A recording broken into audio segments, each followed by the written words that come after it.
Hi friends, ఈరోజు పిండి వంటలైతే ఏం చేయలేదండి. 2 డేస్ నుంచి ఏం చేయట్లేదు. మా వారికి కొంచెం హెల్త్ ప్రాబ్లమ్ అయితే వచ్చిందనమాట. రాజమండ్రి వెళ్ళొచ్చారు. అప్పటి నుంచి కూడా దగ్గు, జలుబు, ఫీవర్ అయితే వచ్చింది.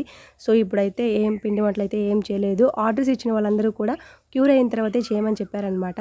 అయితే ఈరోజు మార్నింగ్ వ్లాగ్ అనమాట. రాత్రి బీభత్సంగా వర్షం పడిందండి.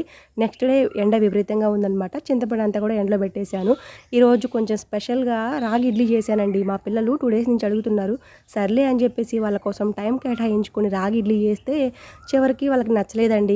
రోజు ఇడ్లీయే బాగుంటున్నాయి, మినప ఇడ్లీయే బాగుంటున్నాయి, కానీ ఈ రాగి ఇడ్లీ ఏంటమ్మా నూడిల్స్ లాగా ఎలా ఉన్నాయి, అస్సలు బాలేదని చెప్పేసి వీడియో కోసం రేవతి ఏదో ట్రై చేస్తుంది కానీ అస్సలు బాలేదంట. సో అరుణ్ అయితే 2 డేస్ నుంచి కూడా ఈ రెసిపీ యూట్యూబ్లో చూసాము. అయితే అప్పటి నుంచి కూడా చెయ్యి అని నన్ను ఊపిరి రానివ్వలేదు. ఇప్పుడు తీరా చేసిన తర్వాత టీవీ పెట్టుకొని చూస్తున్నాడు అనమాట, నాకు వద్దని చెప్పేసి. రాగి ఇడ్లీ పాడైపోతాయని చెప్పేసి నేనే పప్పుచారులో తినేసానండి. 2 డేస్ అవుతుంది కదా రెసిపీస్ మొదలు పెట్టేసి. పిండి వంటలు అయితే ఆర్డర్స్ వస్తూ ఉన్నాయన్నమాట. దానికోసం అని చెప్పేసి సారపాక వెళ్ళి సరుకులు అయితే తీసుకొచ్చారండి.